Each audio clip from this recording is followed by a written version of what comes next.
Welcome to 94.1 FM, the Egypt Australia radio show, and it's known as EARS.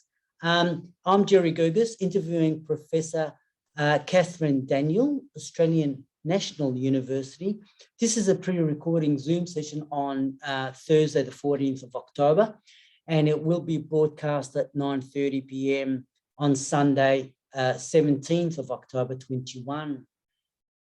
Professor Katherine Daniell is also a professor of Fenner Institute School of Cybernetics, Professor Fenner School of Environment and Society, Professor ANU, the Australian National University Institute for Water Futures, College of Engineering and Computer Science in Canberra, ACT. Hi and welcome to EARS, Katherine. Hi, Jerry. Lovely to be here. Now, if I may, noted you with over 100 scientific publications under your name on topics like water, environment, and the latest developments in technology for a symbiotic man-machine futures.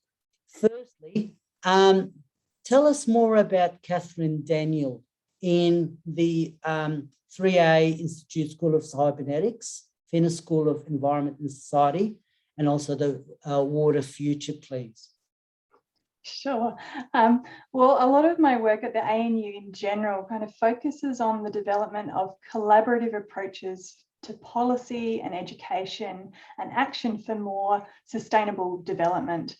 And to do that, I work across a whole range of disciplines and sectors and countries to try to understand what kind of futures might be desirable and how we can build them together. So my position at the moment in the 3A Institute is in the newest school at ANU. It's the ANU School of Cybernetics, which has a mission of developing a new branch of engineering to help take AI-enabled systems safely, responsibly, and sustainably to scale. The Institute was set up in 2017 by distinguished Professor Genevieve Bell.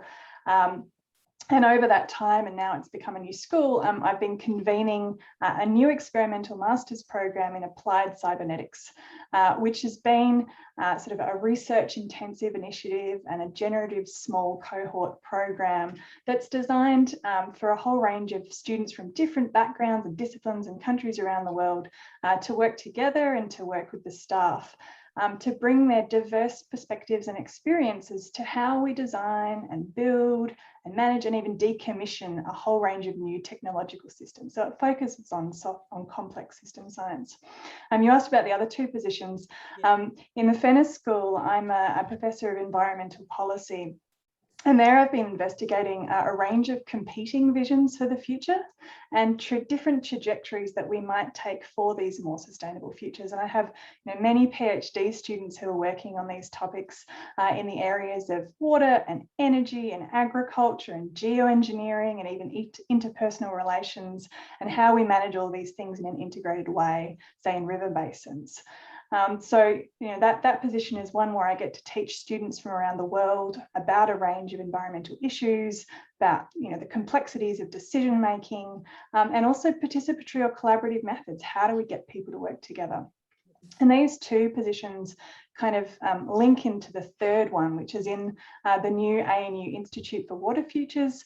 And this joins my interest in water governance and also it's an interdisciplinary hub for, again, bringing people together from all across the university and many partner organisations like Bureau of Meteorology and CIS together to look at what we might need for Australia's water futures and then water futures around the world. And one of the really lovely things about working at ANU is that we're able to work in a whole range of other capacities. So I have professional communities, like I'm on the National Committee of Water Engineering with Engineers Australia, and I get to run the journal, the Australasian Journal of Water Resources, and then also at the international level, where I'm on a rivers committee, looking at the future of great rivers and trying to help rivers like the Nile and the Murray-Darling Basin and the Rhone River all talk together.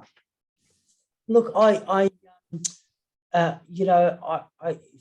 just listening on, there's so many directions where I can throw lots and lots of questions in different avenues and aspects of your professional life. I just want to go to some of the reading on the net that I've just very light research on about Australian French Association for Research and Innovation, and known as AFRAN.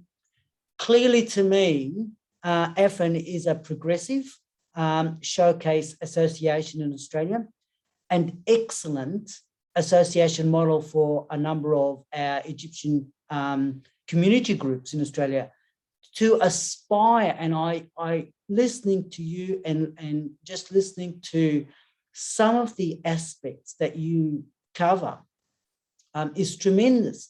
And that in itself has got an enormous aspiration for a lot of the groups that I am associated with in Victoria. So with that, as a president also of AFRAN, which is Australian French Association for Research and Innovation, we didn't get all the time to do it. Tell us more about AFRAN and its future plans. And I'm just beside myself as to the spectrum of your capacity. It's incredible.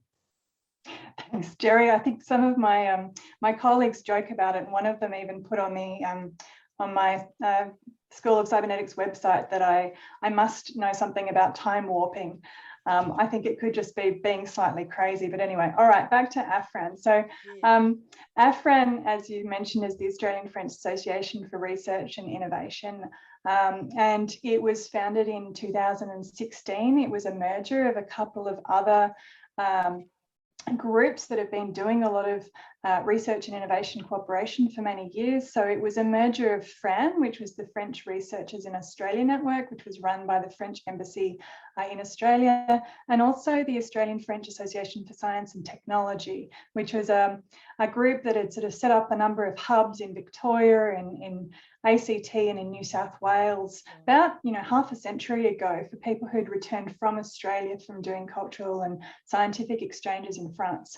So it had a good sort of base to it, but at that time we merged these two organisations. It's an incorporated association in the Australian Capital Territory, and AFAS Victoria has joined us this year. So now AFRAN includes all of the states and territories. We have hubs in every state and territory of Australia, plus a hub in the Pacific region and one in the French region. And our mission's about trying to strengthen that binational cooperation in research and innovation. So we do this through a range of different actions. We have a website and other social media channels to help provide information to people who might be interested in completing either their studies or their research projects with French partners or in France, or with even Francophone partners in the Pacific, in Africa and other places.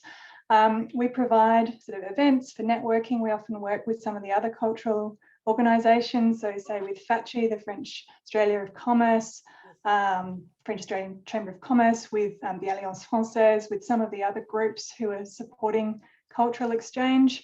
And then we also support and fund some sort of workshops and initiatives for people who want to upscale their collaboration. So rather than funding, say, one trip from someone from Australia to France, we'll fund a workshop where there'll be multiple researchers and industry partners who'll come together around a theme. Might be bushfires or hydrogen that we ran recently, to understand where we can do more work together as different countries. I'm flabbergasted to the all these events, and it's I stand up and applause your efforts and AFRAN as the association. It's amazing. There's a lot of people involved. Do you have like a number of membership? Like, are we talking about 700? Absolutely.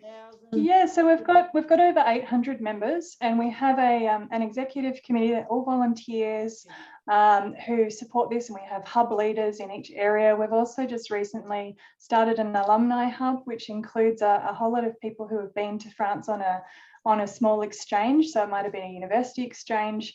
And so those groups are led by some of our younger partners who have just returned. So it's really trying to get people involved right from when they return and when they've got that kind of thirst for that bicultural engagement, to get them involved in events, help them, organise and do that kind of volunteer experience. So we're very lucky that we can rely a lot on many of our our academics, our scientific organisations who provide that support, because they recognise that the collaboration's really important for many of the big challenges we've got around, water and sustainability and the future of technology. There's lots and lots to do together. Look, I want to thank you so much for allocating the time tonight. I know, because I got to hold back all the questions that are coming to and firing in my head.